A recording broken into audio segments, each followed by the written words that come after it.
Hello, hello, hello. What's going on? We are back, and Bill and Bob is going to give you the mid-season report for the NBA. Robert, you go first, Bob.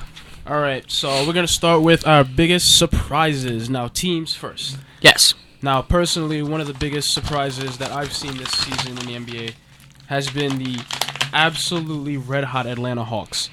No one saw this coming. I mean, listen, the Hawks, they're a good team, but they don't have any superstars, so to say. They have good players. They have good players, but they don't have a LeBron or KD or Kobe. Yeah. Well, Kobe, magnitude player. Kobe in his prime, anyway. But. Kobe in his prime. Yeah.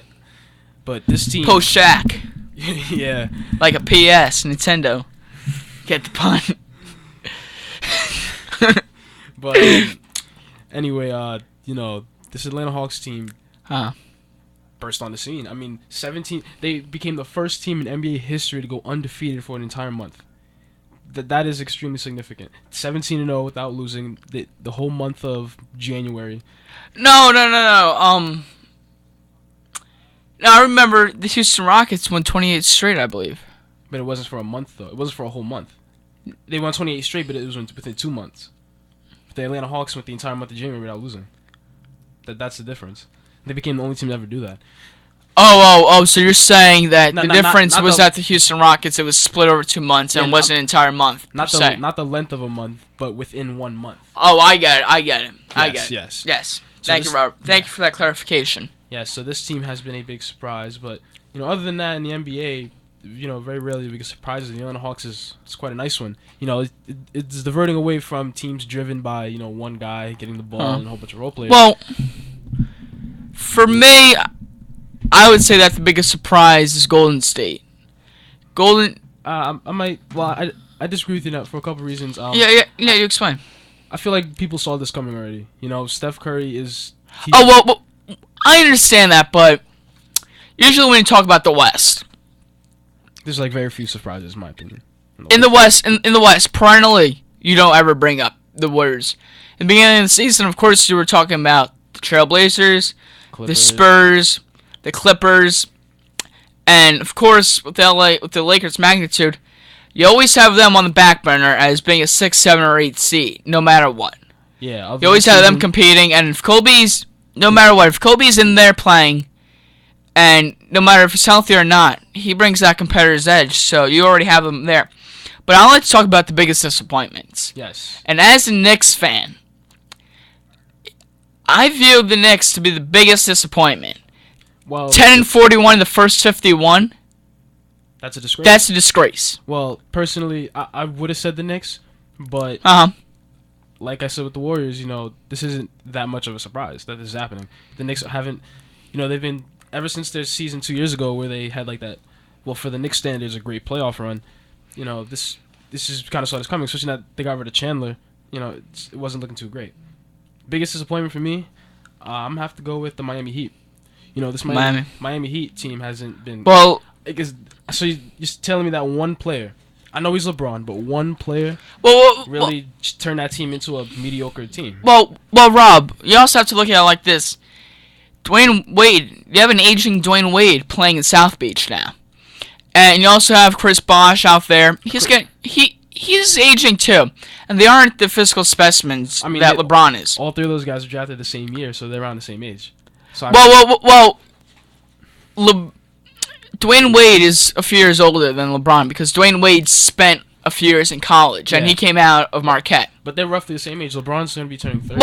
I think he is 30. Rob, when you look at professional sports, every single year, especially once you go over the milestone mark of 30, every single year makes a huge difference in terms of physical health and condition. But Chris Bosh is still a very talented player. I mean, but now he doesn't have another big man really there in LeBron to go free open that space for him. So there, Hassan Whiteside has been a nice pleasant surprise for them, but Chris Bosh, the attention was diverted away from him.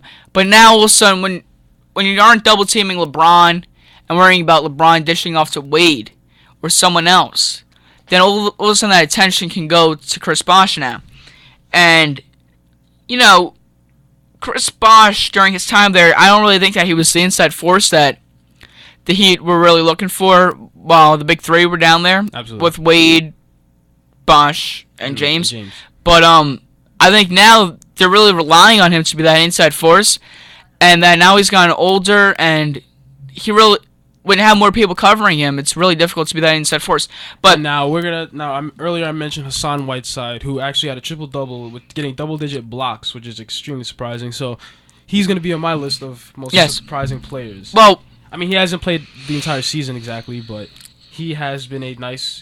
He's been the one good thing in Miami happening. You know, he's a young guy. Yes. And I think he has a lot of upside. Well, Rob, for Whiteside, you know.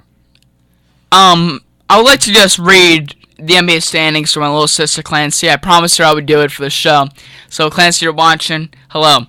And these are our standings, and it's really not that accurate, I think. 1, Brooklyn Nets. 2, New York Knicks. 3, Boston Celtics. 4, Orlando Magic. 5, Washington Wizards. 6, Atlanta Hawks, finally. 7, Dallas Mavericks. 8, Los Angeles Clippers. 9, Miami Heat. 10, Golden State Warriors, finally. 11, Philadelphia 76ers. Boy, Ben Franklin must be happy now. 12, Memphis Grizzlies. And 13, Charlotte Hornets. Well, Clancy, you like the hometown teams. And bravo to that, but you're not accurate. But that was cute. You know, we do have a big game here in New York this weekend. It's the All-Star game. All-Star game. And while we might not have any other good quality ball for a while, East meets West in New York City. Now, before we talk about the All-Star game a little bit, let's first just give our quick, predictions. All right, who would you give as your mid-season MVP? Mid-season MVP. If I could personally say, you go first. I would probably have to give it to James Harden. James Harden's leading scorer. Oh, actually, no. Anthony Davis on the New Orleans Pelicans. He's averaging a double-double. He's an inside force that is almost impossible to stop. I know they're not going to give it to him because he's a big man, but he deserves it. So I say Anthony Davis.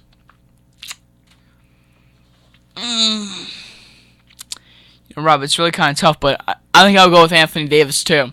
It's really nice to see a young man right out of college really performing at that level, and I think that there were people that were questionable about him coming out after just 1 year at Kentucky, but and about the comparisons to Kobe and LeBron and Kevin Garnett, and really how dynamic a force he could be in the NBA. But he's not even in his prime yet.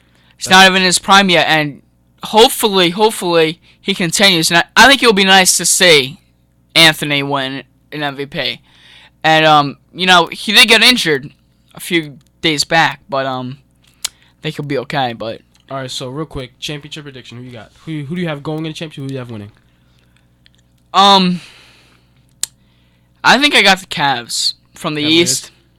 I think that big three over there with Love, James, and Kyrie Irving, I think that's really going to go help them. And also, Deion Walters is out there, I believe, still. Deion Waiters. Deion Waiters is in Oklahoma City. No, he got traded, yeah. But I think I agree. I'm going to go with Cleveland. They're probably going to beat Cleveland. I think that they're dominant in a 7-game stretch, 7-game series, and while they might not look as dominant as Atlanta, I think that going up for a 7-game series that they'll be able to dominate. And from the West, I got Golden State. Nah, what I'm going to say is not going to be popular, but I have San Antonio. There's just something about that Spurs team that they just always do better than people expect. And I have a feeling that LeBron might get the best of them this time, though. Because that's the only team that LeBron has ever played in the he's played them a lot in the championship. Back in Cleveland in 2007, then twice. Now he might play him a third time. But San Antonio just finds a way to make it to the championship, and I feel it's going to happen again. So, well, another thing that before we wrap it all up for our first show, I'd like to say thank you first, but also on a basketball note, Greg Popovich. Yes. He got his 1,000th win. Just weeks after college basketball coach Mike Krzyzewski got his. Yes, and Rob, you're fortunate enough to be there. Yes, I was. It was a great experience. Surprisingly a lot of Duke fans there, but it was amazing. And now, for a quick note about college basketball, Rob and I, we have the privilege of starting to work for the Iona College Gales Athletics Department. And we work sometimes at home games for the Iona Gales men's basketball team. So. Yes, and also we're a few games ahead in the MAC right now, and hopefully we'll be dancing next month here in New Rochelle. And shout out to Calvin Amayo. That was a great dunk, for making a Sports Center top 10 number 8 with a dunk. And that's it. But thank you everyone for being here with us. And And this is Bill and Bob. Yes, this is Bill and Bob. And stay tuned. I have another show coming up, but... All right, we will see you all next Tuesday at 1 p.m. Thank you. God bless. Go Gales.